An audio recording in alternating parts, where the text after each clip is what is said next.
Alors, rebonjour les amis.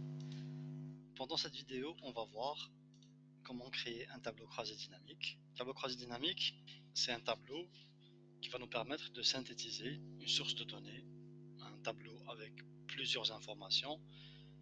Il va nous permettre de les synthétiser et de les rendre plus gérables en termes d'informations, en termes de disposition de tableau et de manipulation.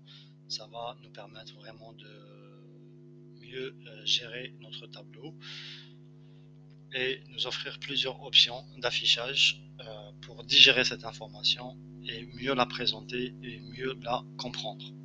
Donc on va partir d'une source, par exemple notre source de données, comme vous voyez juste sur ce tableau.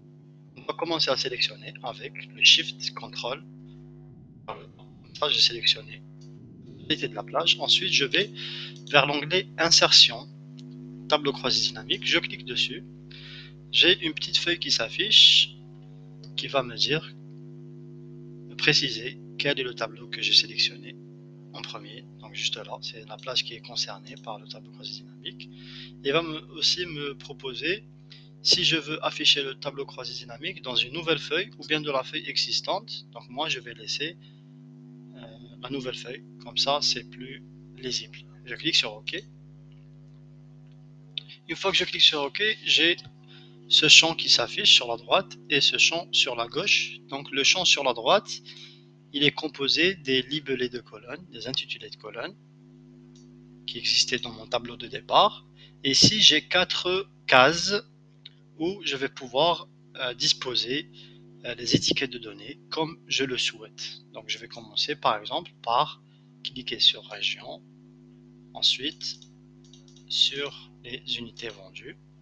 Et vous voyez, dès que je clique sur région, ça vient s'afficher sur les étiquettes de ligne parce que c'est une valeur textuelle. Donc logiquement, c'est sur le linéaire que ça va s'incrémenter. Ensuite, on a les unités vendues. Vu que ce sont des valeurs numériques, donc ça va s'afficher sur la case valeur par défaut. Ensuite, je peux jouer comme je souhaite sur les différentes cases. Par exemple, je veux changer de disposition. Je clique sur région et je glisse vers filtre. Si je glisse vers filtre, vous voyez que l'intitulé de colonne région va être affiché comme suit, et puis la somme des valeurs va s'afficher comme suit. Donc là, on perd le détail et on a une information générale. Donc on change vite fait la mise en forme. On va utiliser séparateur de données pour pouvoir lire l'information. Ensuite, si on veut revenir vers le mode normal, on revient vers région. Si on veut afficher région sur l'onglet colonne, il suffit juste de transposer vers l'onglet colonne. Et comme ça, on a le tableau avec les régions en colonne et les unités vendues en ligne.